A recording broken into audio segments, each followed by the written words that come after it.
हाम्रो राजा हाम्रो देश प्राणभन्दा प्यारो छ।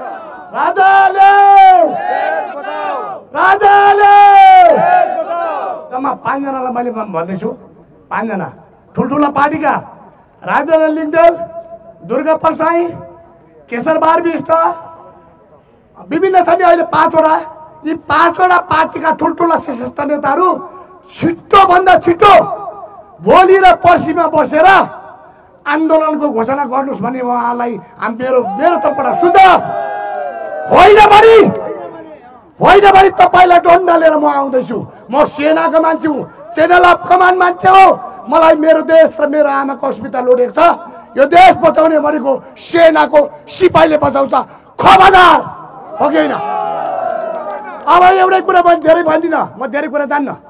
म राष्ट्रियता धर्म पहिचानसँग जोडेर अहिले हाम्रा पछाडि बस्नुभएका हाम्रा पुलिस दाजुभाइ, पिउन, आर्मीका सिपाहीहरूको तलब न्यूनतम 50,000 हुनुपर्छ।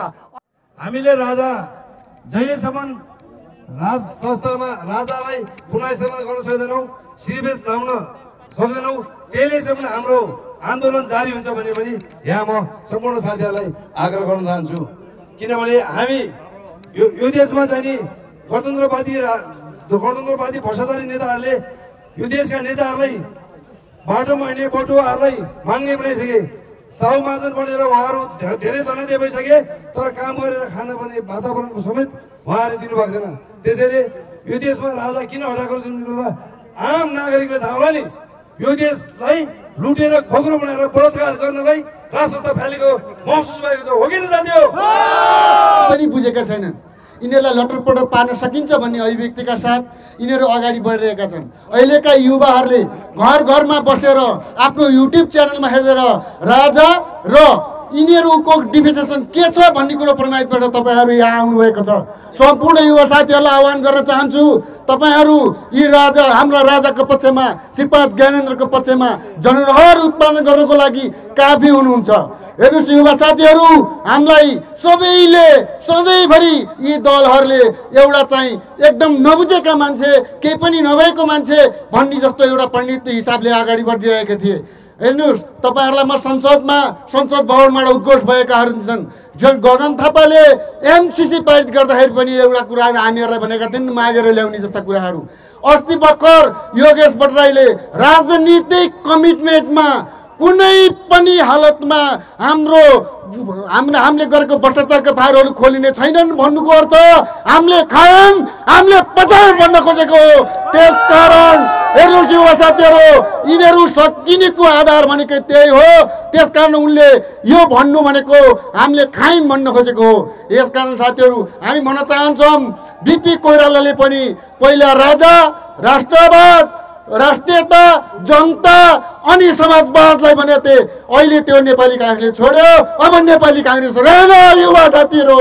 यसै गरी मनमोहन अधिकारीले पनि, मोहन भण्डारीले पनि यस पहिला राजा, राष्ट्र, जनता अनि समाजवाद नै भनेको थिए। उनीहरूले पनि यो कुरा छोडे। भइने हो कि निर्मला पन्त झै म्याउ बिरालो, म्याउ म्याउ बिरालो, नलेउ बिरालो, घुम्न कारबाही दोषीलाई अन्त झै भइने हो कि निर्मला पन्त झै म्याउ बिरालो, म्याउ म्याउ बिरालो, सधैँ बिरालो। तिमीहरूले चाहिँ नि अब कति सम्मान गर्यौ हिजोका दिनमा? तिमीले चाहिँ नि हिजो 33 किलो सिन तिमीले खायौ, त्यसको खोइ त, त्यसको प्रमाण खोइ, प्रमाण छुट्यायो त? क्यान्टनमेन्ट घोटाला तिमीले गरेको होइन, खोइ त त्यसको प्रमाण तिमीले अगाडि ल्याउन सक्यौ? तिमी आफै दोषी छौ, तिमी आफै हात्तिरहेका छौ। त्यसैले गर्दाखेरि सबैलाई चाहिँ नि तिमीले यस्तो आरोप लगाउन तिमी बाध्य बनेका छौ। तिमी चाहिँ नि अब भाग्ने तयारी गर भनेर विक्रम छेत्रीले एउटा खाडो तरिकाले भन्छ। किनकि टाइम छैन, म आज यति नै बोल्न चाहन्छु, फेरिका दिनहरुमा पनि बोल्ने छु। हस्, धन्यवाद। र अरूको नोकरी गरेर अरूको मुलुक बनाउन सक्ने युवा हामी हाम्रो मुलुक बनाउन किन सक्दैनौँ? हामीले अब सोच्नुपर्ने बेला आएको छ। र हाम्रो मुलुक किन यस्तो भइराखेको छ? यो सम्पूर्ण युवाहरूले घर घरमा बसेर आफूले सामाजिक सञ्जाल मार्फत पाएको सूचनाहरू देश विदेशमा ज्ञान विज्ञानहरू पढ्नुभएका साथीहरू मित्रहरू हाम्रो देशको हालत जुन छ त्यो रोइराखेको हालत छ। तपाईहरूको छोराछोरी र श्रीमतीहरू यही देशमा रोइराखेका छन्, तपाईहरू परदेशमा रोइराख्नु भएको छ। हामी एउटै परिवारमा बसेर आनन्द लिन सक्ने वातावरण छिन्न भिन्न भएको अवस्था छ। यो अवस्था सिर्जना गर्ने जुन लुट तन्त्रको कारणले हामीलाई यो स्थितिमा पुर्याएको छ, हामीलाई विभाजनमा पुर्याएको छ, विभक्त गरेको छ, त्यो चिजलाई हामीले फर्काउनु छ। त्यो वीरता, त्यो शौर्यता, त्यो पराक्रम यो पुण्य भूमिमा फेरि फैलाउनु पर्ने अवस्था छ। त्यो बुद्धको शान्ति, त्यो शिवको ध्यान, त्यो यलम्बरको प्रकृति पूजा, यी सम्पूर्ण चिजलाई हामीले संरक्षण गरेर अगाडि बढ्नुपर्ने स्थिति आएको छ। र महाराज धिराज सरकारको अस्तिको वक्तव्य 7 गतेको वक्तव्यलाई हार्दिक स्वागत गर्न चाहन्छु। मौसुफ प्रति हार्दिक आभार प्रकट व्यक्त गर्न चाहन्छु र नेपाली जनताहरूले आज दिनुभएको साथ नेपाल प्रहरी र सम्पूर्ण प्रेसका मित्रहरूलाई हाम्रो कार्यक्रम अब संयुक्त रूपमा जानेछ। केही दिनमा हामी संयुक्त रूपमा बस्नेछौँ र संयुक्त रूपमा हाम्रो संघर्षका कार्यक्रमहरू हुनेछ। यो अवगत गराउँदै यहाँहरूलाई भन्न चाहन्छु, हाम्रो कार्यक्रमलाई साथ दिनुस्। यो कुनै पार्टीको नभएर राष्ट्रिय झण्डामुनि गोलबद्ध हुने कार्यक्रम हो। यो मातृभूमि प्रति प्रेमको कार्यक्रम हो, मातृभूमिलाई बचाउन गरिएको सङ्घर्षको कार्यक्रम हो। नेपाल ग्रे लिस्टमा परिसकेको छ, ब्ल्याक लिस्टमा पर्यो भने नेपाल असफल राष्ट्र घोषणा हुन्छ। जब देश असफल राष्ट्र हुन्छ तब विदेशी सेनाहरू देशमा प्रवेश गर्नेछन् र उनीहरूले यहाँ ताण्डव मचाउनेछन्। यो स्थितिमा आजका शासकहरूले हामीलाई पुर्याइदिएका छन्। यो अत्यन्त दुर्भाग्य हो नेपालीहरूको, बुझ्नुपर्ने कुरा यो छ। त्यही भएर आज म एउटा युवाको नाताले सम्पूर्ण युवालाई, देशवासीहरूलाई आह्वान गर्दछु, एकदमै सक्षम, सभ्य, दिव्य र भव्य भएर प्रस्तुत हुने होला। हामी कुनै आततायी होइनौँ, हामी शान्तिपूर्ण कार्यक्रम गर्छौँ। हामी खाएको पानीको खोल पनि सडकमा फाल्ने छैनौँ। हामी आफ्नो परिचय दिनेछौँ। हाम्रो जुन इन्सान थियो संसारमा, हाम्रो जुन दिव्यता र भव्यता र सभ्यताले मुलुक बलेको थियो, त्यो चिजलाई हामी संसारमा पुनः यो चन्द्र सूर्य झण्डा फहराउने दिन आउनेछ भन्दै आजको मन्तव्य यही टुङ्ग्याउँछु।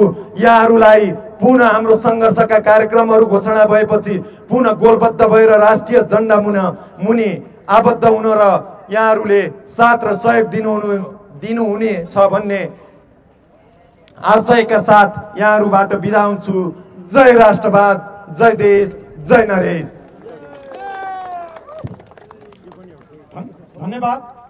अब मन्तव्यका क्रममा राजावादी श्री कुमार थापाज्यूलाई धन्यवाद। उसको उद्घोषकज्यू, साई युवा शक्तिको अध्यक्षज्यू, यहाँ सम्पूर्ण उपस्थित हुनुभएका आमा बुवा दाजु भाइ दिदी बहिनीहरू, जय शम्भुबारे पशुपतिनाथ की जय, श्री पशुपतिनाथ की।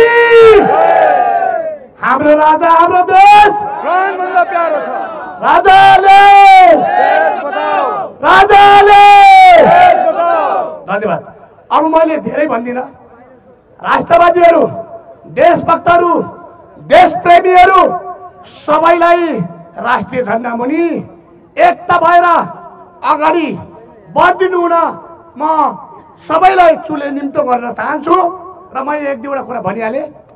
अहिलेका देशभक्त देशप्रेमीहरू, एकजना राष्ट्रप्रेमीहरू, जम्मा 5 जनालाई मैले भन्दैछु। 5 जना ठुल्ठुला पार्टीका राजेन्द्र लिङ्गदेल, दुर्गा परसाई, केशर बारबिष्ट, विभिन्न छन् अहिले 5 वटा।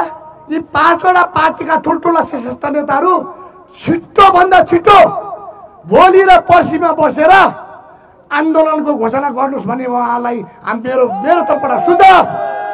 होइन भने तपाईँलाई डन्डा लिएर म आउँदैछु।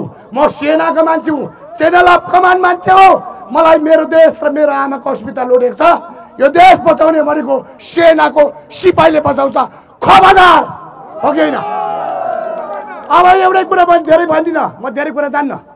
म राष्ट्रियता धर्म पहिचानसँग जोडेर अहिले हाम्रा पछाडि बस्नुभएका हाम्रा पुलिस दाजुभाइ, पिउन, आर्मीका सिपाहीहरूको तलब न्यूनतम 50,000 हुनुपर्छ, अनि मात्रै 2टा बच्चा पढाउन पुग्छ, हो कि होइन? र बजार नियन्त्रण गर्नुपर्छ। यो भ्रष्ट दलाली हिजो पचुण्डाले भनेको थियो कि राजालाई मूर्ति चोर। तैले यो देशका कति नेपालीका छोराछोरीको के अरे धन सम्पत्ति सुन चाँदी खसी बेडा रागा केही भनिँदै र एउटा टिचरलाई लगेर रुख्दै तँलाई झुन्ड्याउने दिन आयो आयो आयो आयो। हाम्रो राजा हाम्रो देश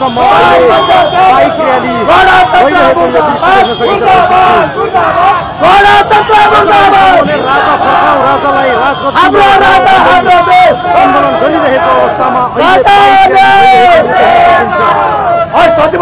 संख्यामा बाइक र्यालीमा समूहहरू अगाडि बढिरहेको नारा नीतितर्फ हिँडिरहेको अवस्था देख्न सकिन्छ भने राजा चाहियो जस्ता नारा बजिरहेको पनि देख्न सकिन्छ।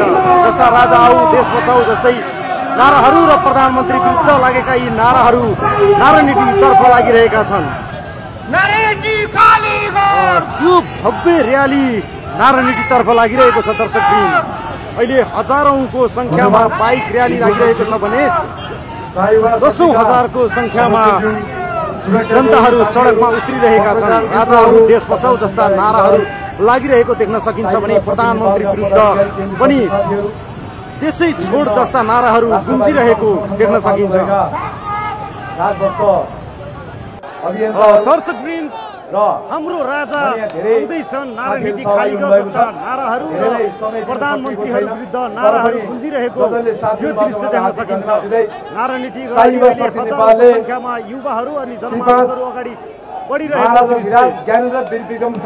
संख्यामा प्रहरी परिचालित गरिएको र देश बचाउन राष्ट्र बचाउन जनताको साथ मागेपछि दृश्य देख्न सकिन्छ। जुन कार्यक्रमको थालनी गर्यो सडक सङ्घर्षको थालनी गर्यो त्यसले ऐतिहासिक सफलता मिलेको छ। राजा आउने नआउने आफ्नो ठाउँमा राजा भने कुनै समय अगाडि गरेको एउटा अभिव्यक्ति राजाहरू सल्बलाइरहेको अवस्था र गणतन्त्रवादीहरूलाई हानि भएर परिचालित छ। अहिले गणतन्त्रवादीहरू डराइरहेको अवस्था पनि देख्न सकिन्छ। हामी चाहिँ यो देश राजाले बनाए आफ्नै सरकार यो देशमा राजा ल्याउँदा हामी ठुलो भए र राष्ट्रसंस्था भएको कारणले राष्ट्रसंस्थाको कारणले आज हामी नेपाली भएका थियौँ। जस्तो कि हिजो राष्ट्रसंस्था थिएन भने आज हामी 2200-2400 राज्यमा कहाँ हुन्थ्यौँ होला कसो हुन्थ्यो होला ब्रिटिसले खान्थ्यो होला इन्डियाले खान्थ्यो होला। त्यस कारण चाहिँ यो नेपाल निर्माण गर्ने राष्ट्रसंस्था राजा नहुँदा आज देश अस्तव्यस्त गणतन्त्रवादीहरूको कस्तो भएको छ विरुद्ध आन्दोलन लागिरहँदाखेरि खण्डहर बनाएको। यिनीहरूले देश चुसेर खोक्रो